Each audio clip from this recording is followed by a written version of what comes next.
donc à l'époque, nous choisissions effectivement, il y avait un choix de discipline au niveau de l'ARS. Et puis, vous voyez, j'étais en hésitation voilà, entre deux disciplines, et notamment voilà, la psychiatrie, il y avait également l'endocrinologie, etc. J'étais aussi très intéressé par les pathologies, je dirais, neuroendocriniennes, surtout thyroïdiennes et surrénaliennes. Et bon choix se porte sur la psychiatrie, et je vais vous expliquer pourquoi. Et puis, bon, voilà, je choisis, très heureux d'avoir pris cette discipline, évidemment, sur Bordeaux. Et puis, je vois une émission télévisée sur l'unité de malades difficiles à Cadillac. Je vous explique. Je me suis dit, bon, j'étais déjà passé en psychiatrie en tant qu'externe. En tout cas, j'étais passé, bon, ce n'était pas un stage complet, mais j'avais déjà eu contact, en tout cas, avec des collègues psychiatres. Et puis, bon, voilà, je m'y intéressais déjà en tant qu'étudiant hospitalier. Et puis, je dois vous dire, quelque peu échaudé par la vision que j'avais médiatique qui m'a été véhiculée de cette discipline, où on a finalement commencé à parler des patients difficiles, l'UMD à Cadillac, vous voyez, une unité extrêmement fermée, des patients dangereux, etc. Et je dois vous dire que à un moment donné, j'ai même fait une crise d'angoisse, c'est-à-dire que je me suis dit, mais finalement, ce n'est pas fait pour toi, c'est complètement aberrant. Et le lendemain, j'appelle l'ARS pour le demander, une de ses représentants qui participait à la procédure de choix, pour dire, est-ce que je peux changer de choix? Elle me dit, écoutez, ne vous inquiétez pas, un discours extrêmement rassurant, allez-y, et puis vous verrez. Et en fait, je commence donc par mon premier stage qui était à Libourne. Nous commencions par les stages en périphérie, et je me suis aperçu que ce que j'avais vu à la télévision était évidemment tout autre que ce que nous pouvions voir effectivement dans un service hospitalier tout à fait classique de psychiatrie. Et je me suis vraiment épris justement de cette discipline. Alors pourquoi parce qu'en fait, finalement, ça ressemblait à tout ce qu'on pouvait faire dans les autres disciplines. On voyait des patients en visite. Nous avions effectivement un parcours de décision qui était celui de la médecine. Hein. On faisait des diagnostics extrêmement précis. On prescrivait effectivement un centre de traitement, d'ailleurs très efficace, contrairement à ce qu'on peut penser. Et je vais vous en parler. Et donc finalement, ça rentrait, contrairement à ce qu'on disait, et ce que j'avais vu, en fait, c'est une discipline comme les autres.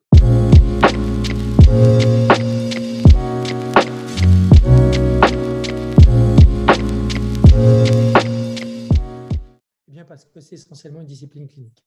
Et ce qui m'a beaucoup intéressé de mon cursus, justement, d'étudiant hospitalier, hein, comme vous, c'était véritablement la clinique.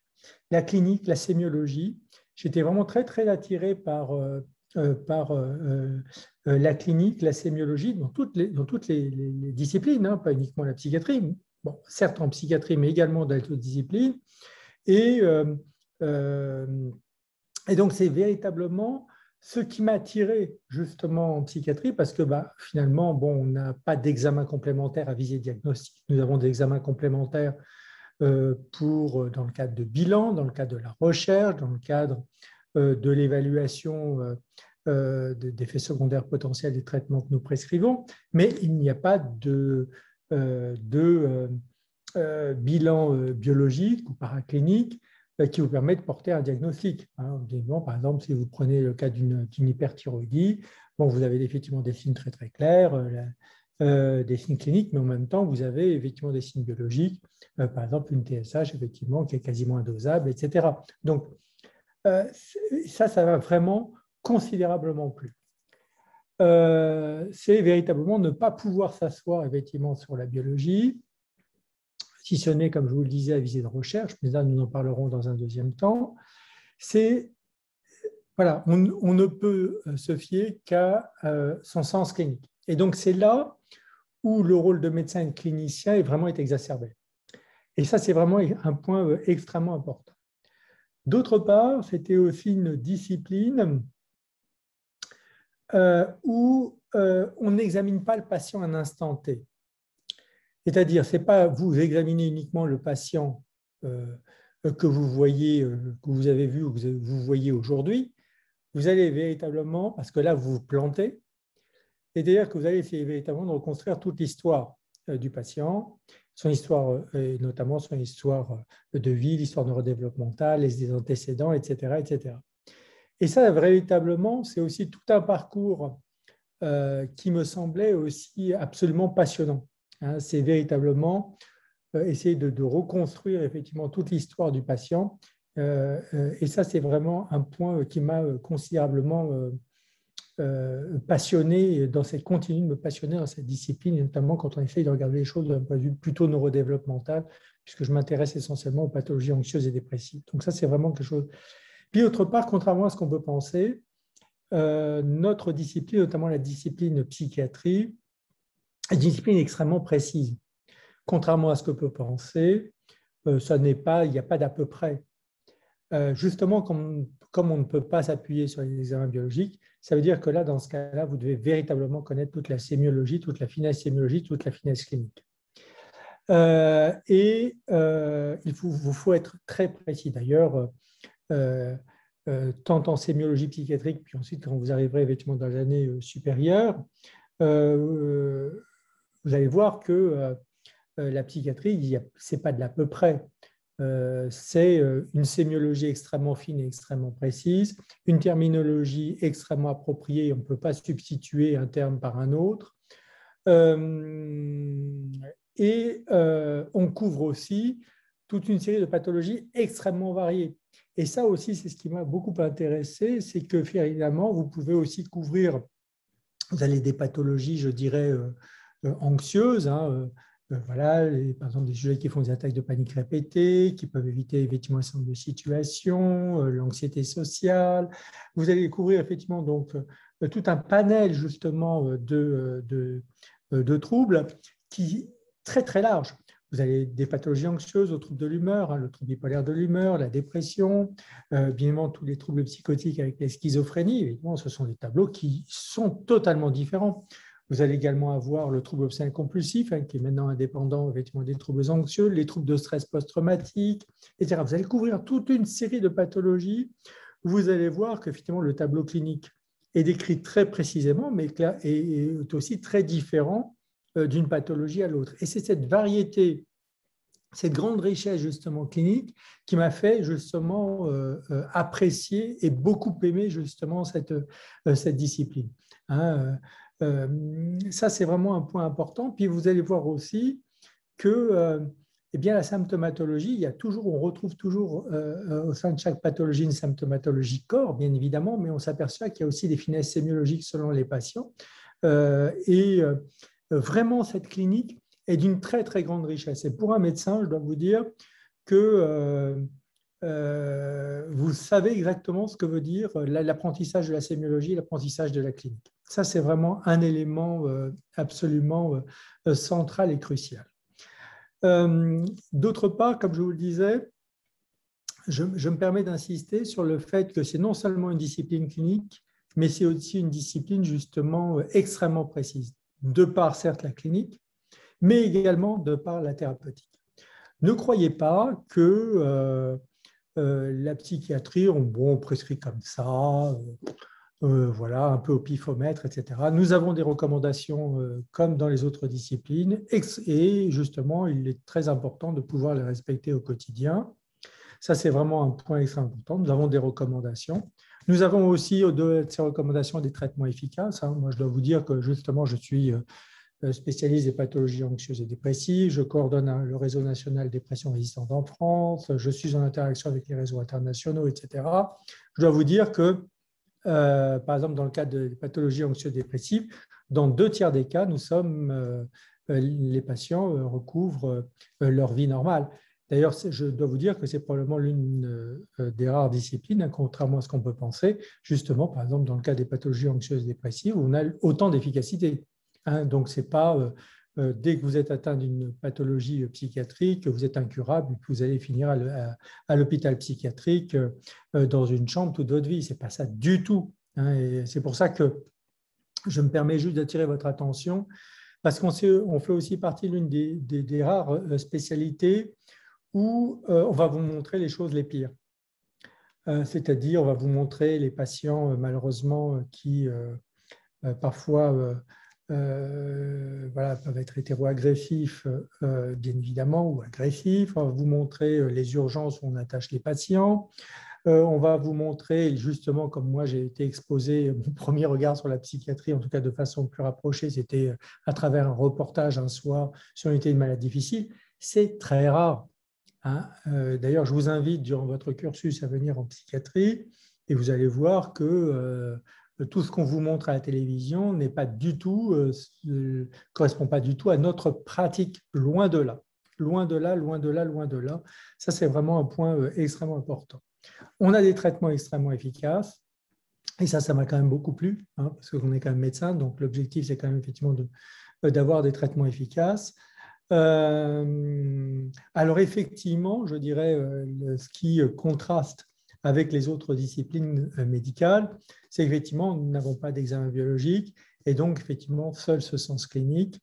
Et là, il faut voir effectivement beaucoup de patients hein, pour avoir ce sens clinique. Hein. Moi, je me souviens quand j'étais interne, voilà, je passais des heures à voir les patients, à essayer de vraiment bien comprendre les choses pour justement prescrire les traitements les plus adaptés. Ça, c'est vraiment un point extrêmement important. D'autre part, par rapport à ces traitements qui sont effectivement très efficaces, hein, dont on dispose, on vous parle souvent, c'est quand même aussi l'une des rares spécialités, où on ne vous parle que des effets secondaires des traitements. Alors ça m'a toujours fasciné. Ça veut dire que dans les autres spécialités, il n'y a pas d'effet secondaire. Tout va bien, dans le meilleur des mondes, il n'y a aucun effet secondaire. Vous prenez un traitement, il n'y a aucun effet secondaire. Il n'y a qu'en psychiatrie où les médicaments ont des effets secondaires. Alors ça aussi, ça me fascine totalement. Et vous allez vous regardez la télévision, n'importe quelle émission télévisée centrée sur la santé mentale, on va vous relater les effets secondaires des traitements. Écoutez, moi, je prescris énormément d'antidépresseurs puisque c'est ma spécialité, hein, l'anxiété et dépression. Je peux vous assurer que vous avez partie quand même des traitements effectivement les mieux tolérés, contrairement à ce que l'on peut penser. Donc, il y a toute une série, c'est pour ça que je me permets de lutter et vraiment de contrecarrer tout ce qui peut vous être véhiculé dans les médias, parce que en tout cas, moi, j'ai été exposé, je suis parti d'un média et ensuite j'ai vu la pratique clinique quotidienne de la psychiatrie dans un service effectivement standard, hein, évidemment. Eh bien, ça n'a strictement rien à voir avec ce qu'on vous dit et avec ce qu'on vous montre. Donc, c'est pour ça que je vous invite justement vous-même à faire votre propre expérience, hein, de sorte que finalement, ne restiez pas sur des représentations qui sont quand même clairement erronées et quelque peu passéistes, pour ne pas dire. Vous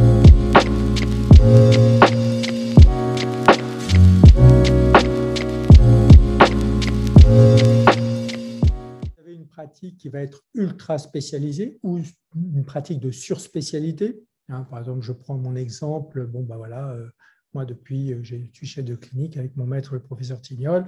Voilà, je travaille auprès de patients souffrant de troubles anxieux et dépression.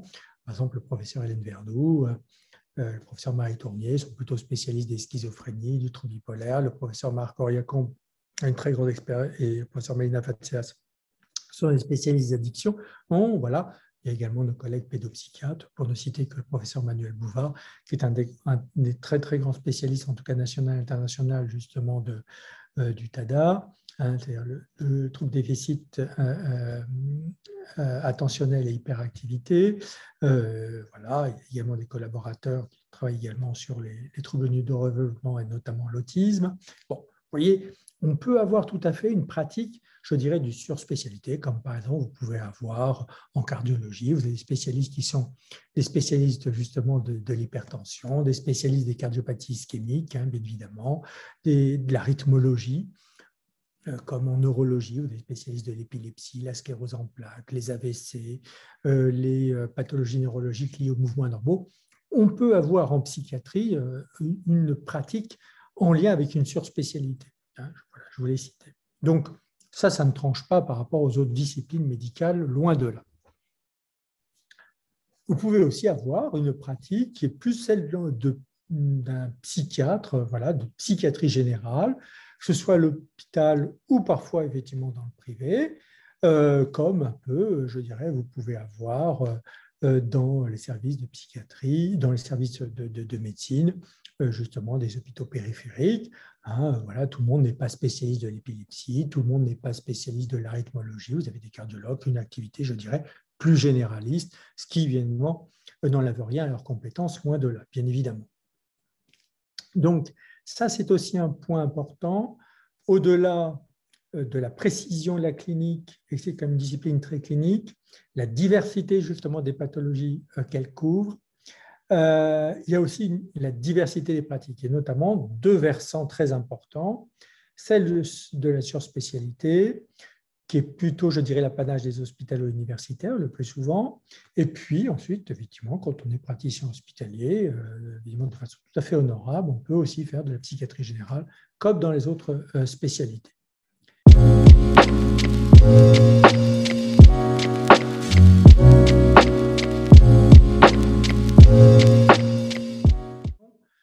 Parce que, effectivement, dans les médias, on ne sait pas très bien, on parle de psy. Alors, psy, on ne sait pas très bien, c'est psychanalyste, psychiatre, psychologue, personne ne sait.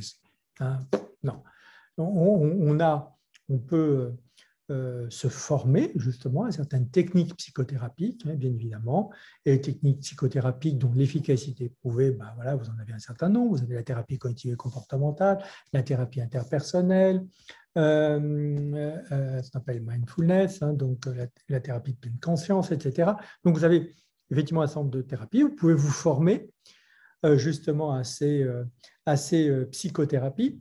Donc ça, c'est aussi probablement peut-être un des éléments que vous n'allez pas retrouver justement dans les autres disciplines.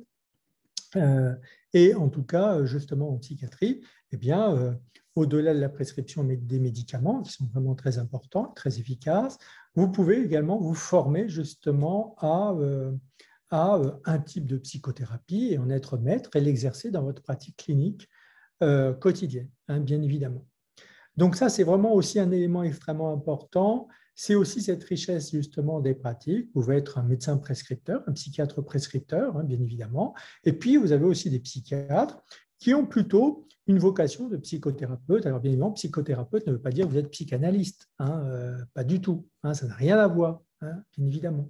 Psychothérapie, vous formez aux psychothérapies d'efficacité scientifiquement prouvée dans le cas d'essais contrôlés, randomisés. Donc, je vous en ai cité quelques-unes. Voilà, ça c'est vraiment un point extrêmement important. Ça ne veut pas dire obligatoirement que la psychanalyse n'est pas importante et voilà, c'est pas ce que je suis en train de dire.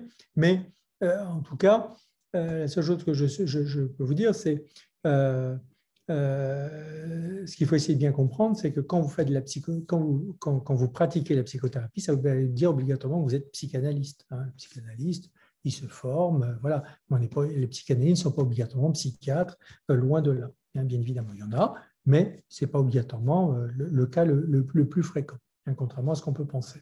Un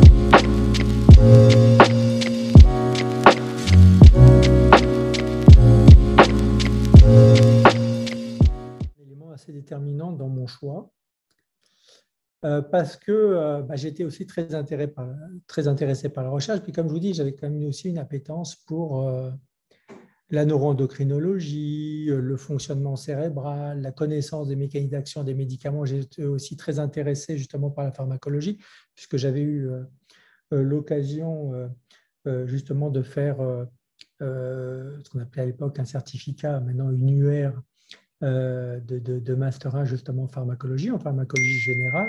Et j'avais été, en tout cas, j'étais en tout cas extrêmement sensible et j'ai beaucoup aimé. Et puis, j'avais vraiment une grande appétence pour tout ce qui était fonctionnement cérébral. Et on sait que maintenant, les pathologies évidemment, psychiatriques sont liées à dysfonctionnements cérébraux de façon très claire. Et bien évidemment, vous avez toute une recherche qui est absolument considérable effectivement en psychiatrie. En d'autres termes, ne pensez pas que les psychiatres ne font pas de recherche. Ils font de la recherche comme les autres, comme dans les autres disciplines. Certains font de la recherche justement. On a la chance d'avoir le professeur Thiebaud qui vraiment font de l'excellente recherche en épidémiologie clinique et en santé publique. Moi, j'étais plus attiré par les neurosciences. et l'endocrinologie. Et donc, j'ai aussi voilà, mes premières armes en matière de recherche à travers un doctorat d'université. Ça a été véritablement d'aller étudier justement l'axe corticotrope. Vous voyez, on est en pleine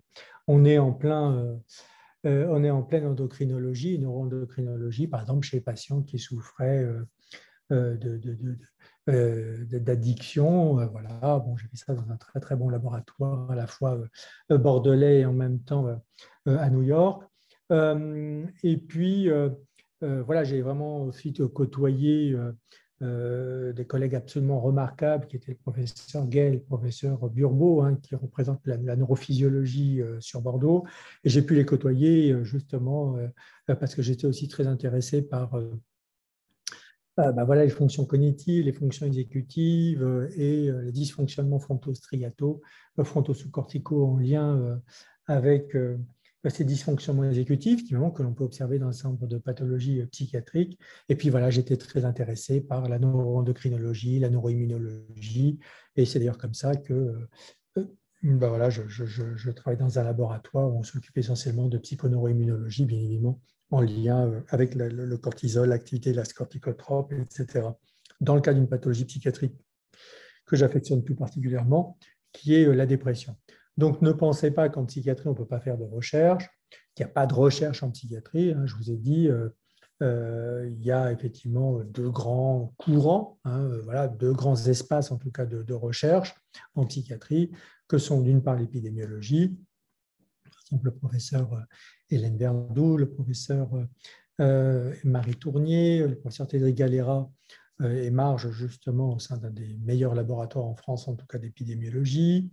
Bon, moi, j'ai pu faire mes armes effectivement au neurocentre Magendie, puis après dans le laboratoire du professeur Bernard Bulac. Et là, effectivement, comme je suis membre du laboratoire Nutrineuro, justement, où on s'intéresse au lien entre inflammation et dépression et réponse aux antidépresseurs. Donc, voilà, on peut faire effectivement de la recherche en psychiatrie,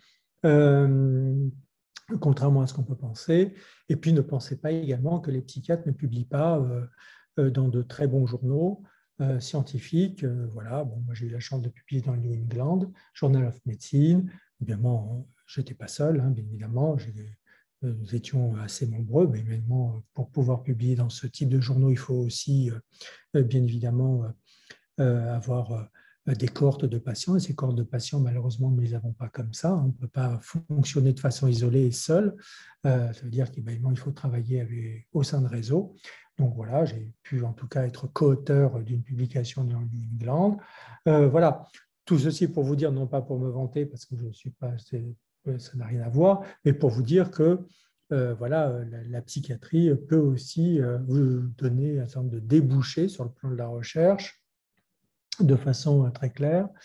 Et puis, ça ne vous empêchera pas de publier comme dans les autres disciplines. Hein. Effectivement, il y a un certain nombre de collègues, nous avons de très très bons collègues sur Bordeaux, effectivement, qui publient dans de très très belles revues scientifiques, mais en psychiatrie, c'est aussi le cas. Et voilà, choisir cette discipline, je dirais, ne vous empêche pas justement de faire une recherche de qualité, que ce soit en épidémiologie, ou santé publique, ou dans le champ effectivement des neurosciences. Ça, c'est vraiment un point extrêmement important. Voilà en tout cas ce que je pouvais vous dire. Hein. Donc, c'est vraiment effectivement une discipline remarquable, une discipline assez passionnante sur le plan clinique. Voilà, parce que on est vraiment au cœur de la clinique, on est au cœur de la sémiologie. Et là, en tant que médecin, voilà, c'est vraiment quelque chose, en tout cas moi, qui m'a toujours très attiré.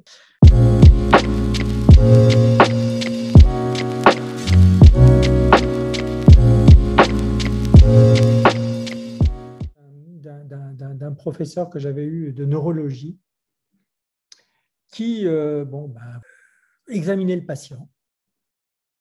Et tout à coup, examen clinique extrêmement rigoureux, va porte un diagnostic, localise exactement la lésion, rien qu'à l'examen clinique. il ne cédait pas à l'époque du scanner et de surcroît de l'IRM, rien qu'à l'examen clinique. Et là, quand je l'ai observé, j'étais absolument admiratif. Voilà, j'étais jeune étudiant. Bon, alors bien sûr, il en a vu des patients bien pour arriver à ce niveau-là. Ça ne vient pas du jour au lendemain. Mais là, je me suis dit, quel clinicien. Et là, je me suis dit, c'est un vrai médecin. Et probablement, la psychiatrie, voilà, c'est un peu ce que je vous disais au tout début. Ça ne veut pas dire que maintenant qu'on a examen complémentaire, ce ne sont pas des médecins. Ce n'est pas du tout ce que je suis en train de dire, bien évidemment. Mais c'est véritablement ce côté très clinique de la discipline qui fait que voilà, c'est ce sens médical, ce sens clinique qui m'a fait vraiment très vraisemblablement m'orienter vers la psychiatrie. Et c'est probablement ça que je voulais mettre en pratique en tant que médecin. Et je sais que ce professeur de neurologie m'avait assez fasciné, parce que c'était pas bon, il l'a fait une fois, mais il pouvait le faire 10 000 fois. Et c'est ça qui était absolument extraordinaire. Effectivement, après, vous voyez le cliché. Bon, et ben voilà, il n'y avait aucun problème. Mais à la limite, il s'encombrait. Il pouvait tout à fait se passer du scanner cérébral ou de l'imagerie. Il savait déjà ce qui se passait. Alors ça, c'est quand même assez fascinant.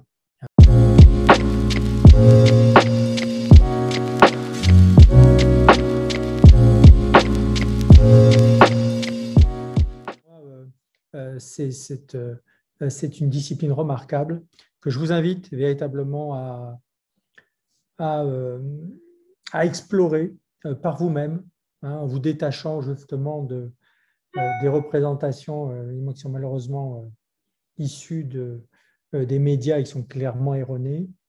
C'est une discipline remarquable, discipline clinique qui vous ouvrira sur une pratique clinique extrêmement riche, rigoureuse, contrairement à ce qu'on peut penser, précise et rigoureuse, très efficace, et qui en plus ne vous coupera pas de la recherche pour celles et ceux d'entre vous effectivement qui s'y adonneraient, notamment la recherche par exemple sur le cerveau, bien évidemment, puisque nos pathologies psychiatriques sont quand même très fortement liées effectivement à des dysfonctionnements justement intracérébraux.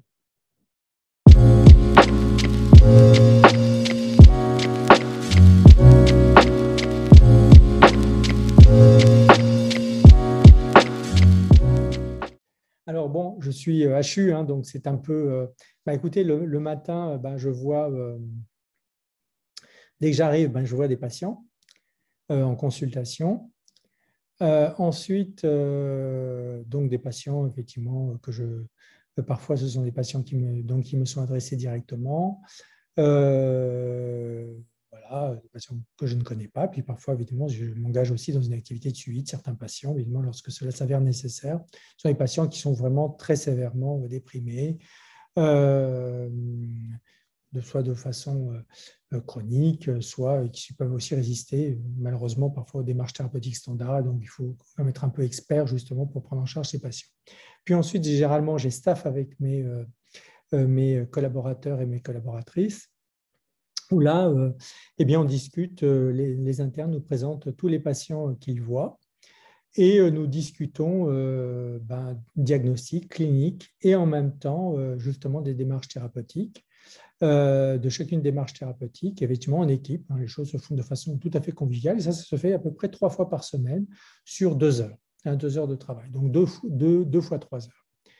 L'après-midi, nous avons souvent soit de l'activité administrative, parce que je suis aussi coordonnateur de l'ensemble des internes effectivement de la subdivision. Donc, j'ai aussi cette activité. J'ai évidemment l'activité de laboratoire. Ça peut être échangé avec un étudiant, ça peut être échangé avec la responsable de l'équipe. Nous avons des réunions extrêmement régulières. Et puis, bien évidemment, nous avons aussi les enseignements en tant qu'hospitalo-universitaire. Après, si je prends l'exemple type, par exemple, d'un collègue qui a une activité, je dirais, de psychiatrie générale, il est dans l'unité, il voit les patients avec les internes, comme on peut avoir dans je dirais, une unité d'hospitalisation standard, relevant d'une autre discipline médicale. Et puis, ils peuvent aussi avoir une activité ambulatoire, par exemple l'après-midi en centre médico-psychologique, où je vois des patients qui leur sont adressés, ou une activité de suivi. Vous voyez, évidemment, c'est des activités qui sont quelque peu différentes entre un hôpital universitaire et un praticien hospitalier, mais voilà, c'est une activité hospitalière. Ils arrivent le matin, ils voient les patients qui sont hospitalisés, ils font la visite avec les internes, les étudiants hospitaliers. L'après-midi, ils peuvent aller en centre médico-psychologique ou à un hôpital de jour, etc., pour voir les patients. Voilà, c'est une activité dans ce cas-là, effectivement, très, très, très clinique.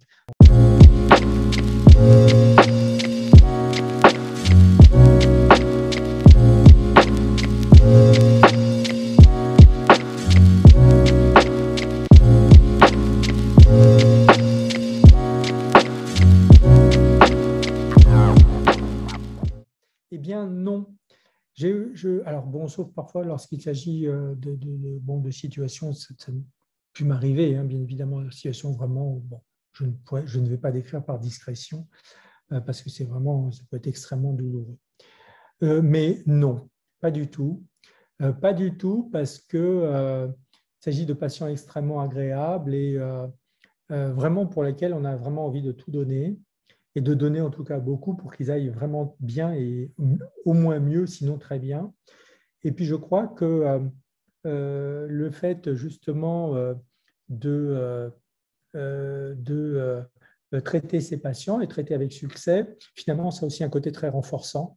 Vous les voyez aller beaucoup mieux et donc voilà, vous dites, voilà, au moins je sers à quelque chose pour ces patients. Et si on prend l'exemple des troubles anxieux et de la dépression, c'est quand même les pathologies les plus fréquentes, hein, puisque vous savez que 30% de la population a souffert ou souffre d'un trouble anxieux et je dirais à peu près 20%, un tout petit peu moins, a souffert ou souffre de dépression. Donc, vous voyez, au moins, vous avez l'impression vraiment là, de servir à quelque chose. Et non, ça ne m'affecte pas, au contraire. Hein, on est là comme médecin, comme les autres dans les autres disciplines. Vous savez, quand vous voyez des patients, malheureusement, je dois vous dire, une discipline qui m'a beaucoup plus affecté que les patients déprimés, c'est l'oncologie.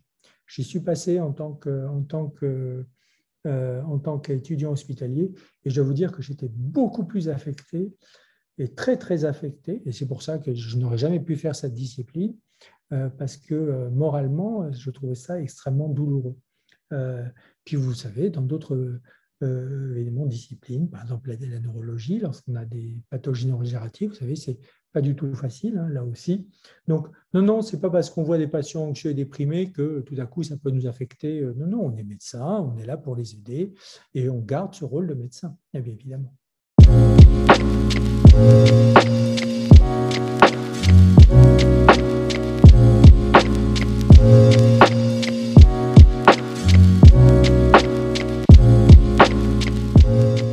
Alors, ça arrive heureusement très rarement. Extrêmement rarement. Ça m'est arrivé. Bon, pas vous le cacher, ça arrive à tous les psychiatres. Oui, effectivement, je ne vais pas vous dire que ça n'affecte pas. Oui, ça affecte. Ouais. Mais bon, c'est comme si, je ne sais pas, voilà, vous suivez un patient, malheureusement, qui souffre d'un cancer et vous le perdez. Ça vous affecte, bien évidemment. Et puis parfois, ça m'est arrivé, c'est un patient que je suivais de longue date. Et oui, malheureusement, voilà, on ne peut pas tout prévoir. Et voilà, bon, effectivement, ça affecte. Ah, ça, c'est clair. Ça, je ne vais pas vous dire non, tout va bien. Non, bien évidemment que ça affecte. On fait tout pour éviter ça, justement, hein, bien évidemment. Mais heureusement, je n'y étais confronté que 2, 3 fois, une fois de façon plus indirecte dans ma carrière. Hein, donc, mais bien sûr que ça affecte. Si tu vois pas d'inconvénient, je voudrais rebondir là-dessus. Bien J'imagine sûr. que malgré tout, il y a une équipe, il y a des collègues. J'imagine que dans ce genre de circonstances, il y Oui, a bien le sûr. moyen aussi d'être aidé Bien évidemment. toi-même par ton entourage professionnel. Je pense que c'est Bien peut-être sûr. à souligner Bien aussi. sûr. Justement, le professeur Marie Tournier a mis en place, justement, dans pareille situation, des interventions de postvention, hein, donc, qui sont vraiment très efficaces, justement d'aide, parfois des équipes, hein, bien évidemment, tout entières, et puis parfois, effectivement, des médecins qui ont pu prendre en charge tel ou tel patient, bien évidemment. Ça, c'est un point extrêmement important. Mais ça, ce sont vraiment des dispositifs qui ont été mis en place récemment. Bon, ça m'est arrivé bien antérieurement. Voilà, j'étais chef de clinique. Bon, voilà, et il n'y avait pas du tout ce type de dispositif. Et en fait, on se confiait essentiellement à notre maître à l'époque, tu vois. Mais puis, c'est des choses qui se sont mises en place beaucoup plus récemment et heureusement avec succès, parce que c'est vraiment effectivement des dispositifs qui sont extrêmement aidants en pareille situation, bien évidemment.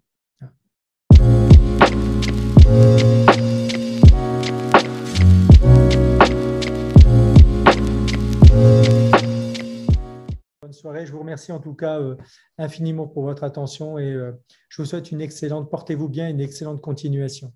À bientôt, au revoir.